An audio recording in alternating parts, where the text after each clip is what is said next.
I was wondering, do you ever sit back and wonder what is going through the minds of doctors and other countries who are arguing for their limitations? Do you refute why they refuse treatment for patients below the knee and into the foot instead of choosing amputation? Saying, saying to why the delay the inevitable, that opening up those vessels will only lead to a revolving door of treatment, because we hear that a lot. It's a revolving door and it's Yep. not So worth why it. do it? Yeah. So just amputate instead. Let's just why delay the inevitable? That's a good question. Well, I think the question is excellent, and we receive this type of question really frequently, many times in the meetings and even discussing with patients. Honestly speaking, most of the physicians that refuse to treat patients below the knee and below the ankle, I personally believe it's because they are not able to do this type of procedures. It's easy for every person to say this is not functioning, this is not good because you are not able to do that. But it's not the good answer for the patients. In the other hand, let's say that for many no believers, doctors, below the knee and below the ankle is a very challenge procedure, time consuming, device consuming, and finally, those vessels are going to be occluded again. This is the natural history of disease. What happened? The vessels are diseased. We cannot remove the disease from the arterial wall. So since the vessels were occluded once, it cannot be occluded again and again.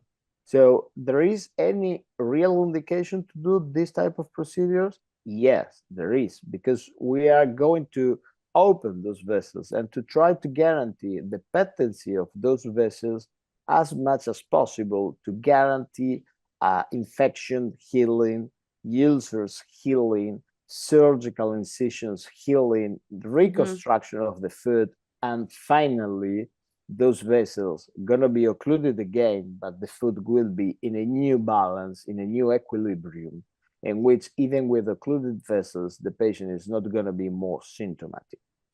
Right. The But whole key with these is to heal the wound, get the patient back on their feet. So when it does occlude again, they will have been walking at that point to build those collateral vessels around those blockages that are, or the narrowings that are in the foot. May I say one thing about that, like the amputation part? We talk about this a lot. We hear it a lot. For me, I'd rather do 2 procedures a year and keep my foot for as long as I can. well, yeah, I mean, this is the idea.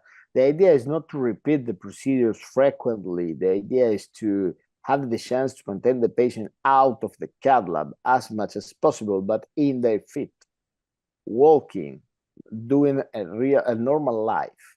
So the process, I like a description that one diabetic foot surgeon used to do. It's like a cancer. CLI is like a cancer. It's difficult to remove it completely, but it is possible to have a remission. Okay, so the patients are not gonna be healthy about peripheral arterial disease, but they are not going to win the battle, but they are going to, we patients and physicians, we are going to obtain a remission process that could guarantee the patient a good balance, good life, good quality of life without symptoms, even with the peripheral arterial disease. We cannot change the natural history of peripheral arterial disease, but we can change the symptoms of this disease. And for those physicians that believe in amputation, going back again, is that because procedures are time consuming, device consuming, need to call the patient back maybe 2 or 3 times in a year to finally succeed. And when they used to do a cost effectiveness analysis, they used to say that amputation is cheaper. That's really not true, because it's cheap for the hospital, but it's not cheaper for the patient, for the family, and for the society.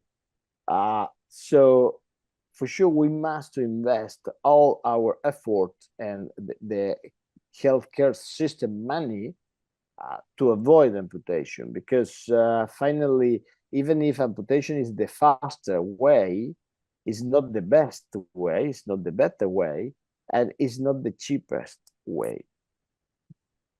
Yeah, definitely.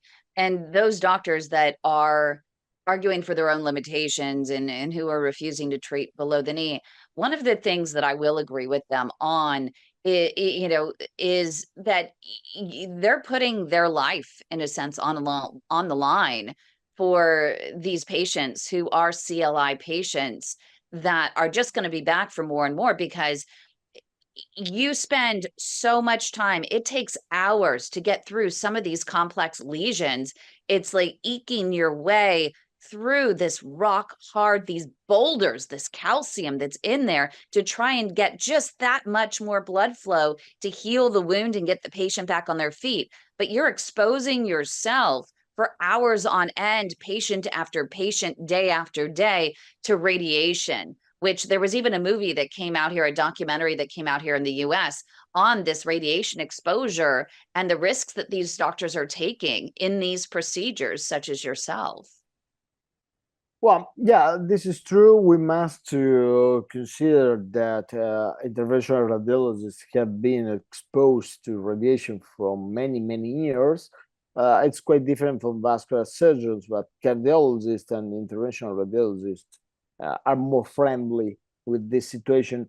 And we really know that we must to protect. That's the reason why, again, hospital and physicians are investing in new devices to protect ourselves, like new X-ray protection, new health protections, new title protections, etc. So, yeah, it's a problem. It's a real problem that we know, and we must be very conscious that we need to protect. But I think as well as for the devices available for CLI treatment, as well as for the technical advancement, we have even good development with X-ray protections. So it's a good way, and it's the way to continue following. And I know here in the US that there's an extra certification that interventional radiologists have to get for radiation safety. And that is not the case in any other practice that is treating PAD, whether it's vascular surgery, or I'm surprised actually interventional cardiology doesn't have that same additional certification for radiation safety that IRs do. Is that Well, the same over in Italy? no, it's not. It's not. In Oh, fact, it's very strange. In Italy, as a radiologist, we were at the beginning the only people available or certificated to be X-ray exposed, because we take many courses of X-ray exposition and protection and so on during the specialistic degree. Finally, with the changes and during the time, for cardiologists and vascular surgeons, those courses were also available, and they were obliged to follow these courses to be prepared. And yeah, they have the same certification and the same capabilities as well radiologists. So same rules for everyone.